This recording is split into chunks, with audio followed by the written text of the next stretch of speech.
Adın gül, adın gül ve sen gülsün. Ağlama hep yüzün gülsün. Sabah akşam aç elini, kavuşacağımız gün gelsin.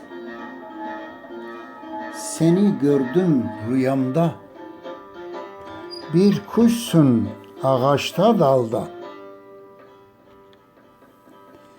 Beni aşk olarak al da,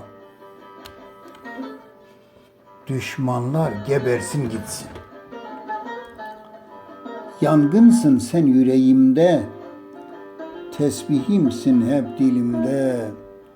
Adın vardır dileğimde, haydi gel şu çile bitsin. Aşkım üstüne aşk kattım, uğruna dünyayı sattım. Bir deryasın sende battım, varsın hayat böyle gitsin. Bilmem nereden gelir soyun, çok yumuşaktır senin huyun. Seviyorum herkes duyun, alem duydu sen bilmezsin. Dünyanın güzel kadını,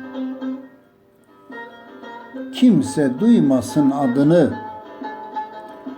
Aldım senden aşk tadını, ömrüm sana feda olsun, canım sana kurban olsun.